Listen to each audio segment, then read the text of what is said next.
So I picked this up yesterday and I thought it might make a really interesting subject for my first ever video on this channel. Hello everyone and welcome to Night of the New Republic, a Star Wars podcast. I know it's not strictly a podcast, it's a YouTube channel, but basically I will be talking about Star Wars a hell of a lot, so if you enjoy that, please stick around.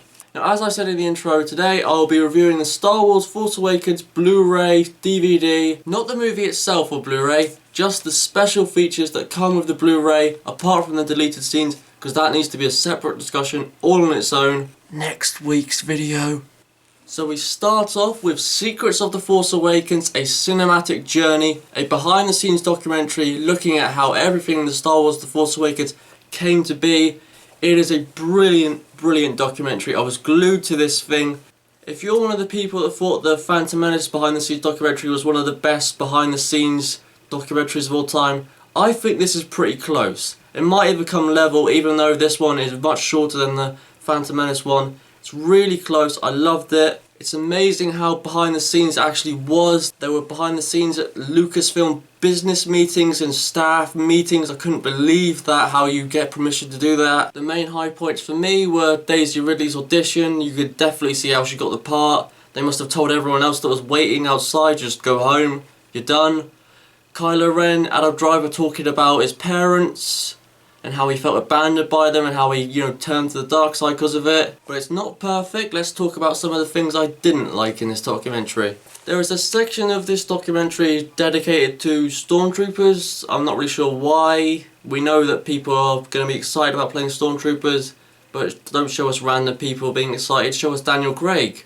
You could have shown us Daniel Craig as a stormtrooper, but you didn't. Where was behind the scenes stuff on that? There was also another section of this documentary dedicated to possibly the most pointless character in the Star Wars The Force Awakens, Captain Phasma. She has more screen time in this documentary than she did in the actual film, and the story about how she became to be a character is amazing. Apparently Kathleen Kennedy just walked into a meeting one day and saw a design for a silver stormtrooper and said, let's put that in the movie, and then it became a character. No idea how that happens. I mean, it's no wonder Captain Phasma had nothing to do in the movie if that's how she came to be. One other thing I would have liked to have known in this documentary is why they decided to cut Luke to just the end of the movie. Because there was rumours that he was in a lot of the script. He was heavily involved, he met Finn and Rey a lot earlier, but then he was cut out. So I wanted to know why. And they didn't really address why Luke was just at the end of the movie for 30 seconds and didn't say anything. I would have liked to have known that.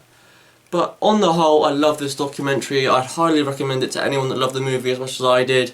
The second behind the scenes feature is the table read for The Force Awakens.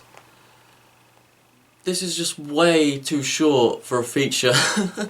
When you think you're going to see a lot more about how the table read happened and everything happened, but you don't, it's way too short. It's sort of a before and after of the table read. You don't really see a lot of them actually reading the film. I feel like this should have been in the actual documentary as well. I'm going to be saying that a lot for these features. There's a clip of the table read in the documentary. This just felt like an extended clip of that bit of the documentary, and yeah, it's enjoyable, but it's not amazing as the documentary is. The third part is crafting creatures, showing how they made all the different creatures for The Force Awakens, especially the Cantina Maz Kanata scene. You wouldn't get this on any prequel DVD because it was all blue and green screen.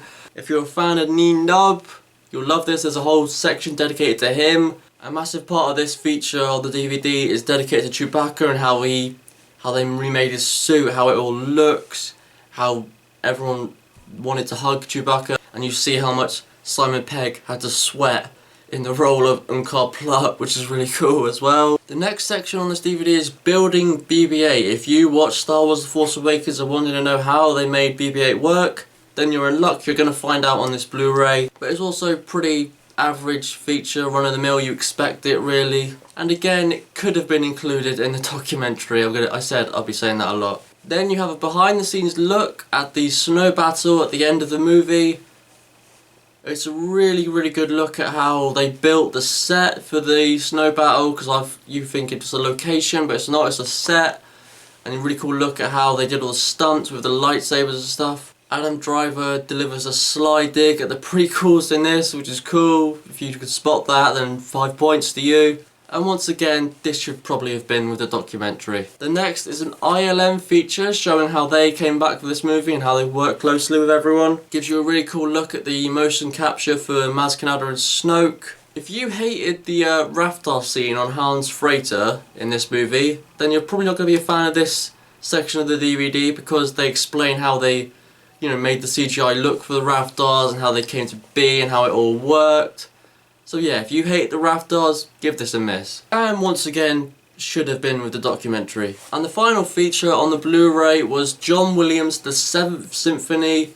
Really good look at John Williams doing John Williams things, making brilliant music. I'm not one to pay attention to music when it comes to films, but when it's John Williams, you pay attention because it's so iconic.